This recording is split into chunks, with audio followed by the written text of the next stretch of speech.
Good evening from the Dove Newsroom. At this hour, I'm Demi DeSoto. Russia and the Syrian government said they will open humanitarian corridors in Syria's embattled city of Aleppo and offer a way out for opposition fighters wanting to lay down their arms, even as Syrian forces took another district from rebels in the city.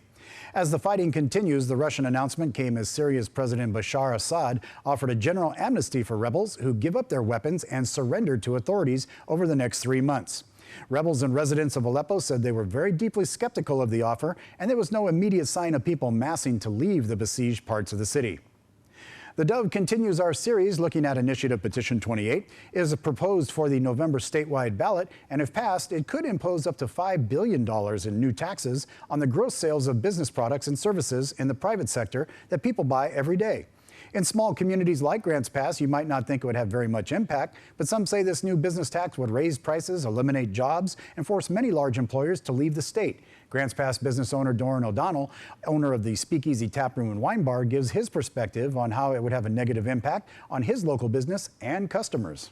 The negative impact for me is, first, I'd have to raise my prices for all my goods and services at my bar. Even if it's only 2%, that 2% is being passed on to the consumer. So indirectly, it becomes a sales tax towards consumers. So I'm against any tax that hurts my bottom line. It begins with a tax on gross sales, which is detrimental to large businesses in the state and will have a definite trickle-down effect on many different levels on local economies like Grants Pass. It was 20 years ago that ancient skeleton known as Kennewick Man was discovered. Members of numerous Indian tribes gathered along the Columbia River in Kennewick, Washington to commemorate the event. They included representatives from the Umatilla, Nez Perce, also the Yakima, Colville, and Wanapum tribes. And the bones were found on the banks of the river in July of 1996 by people who were attending the annual hydroplane races in the Tri-Cities area. That triggered a lengthy legal fight between the tribes and scientists for custody of the bones. In April, the U.S. Army Corps of Engineers began the process of returning the bones to the tribes for burial. The bones are currently at the Burke Museum in Seattle until the Corps determines who will receive them.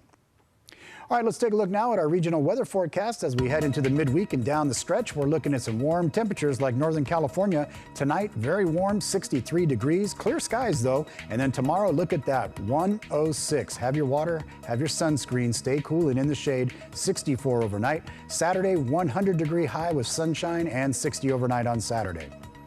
As we take a look at the Klamath Basin, warm tonight, 58 degrees under clear skies. We'll see it get up to 95 on Friday, 56 overnight Friday night, and then back up to 91 on Saturday with a slight cool down, and that'll be a relief.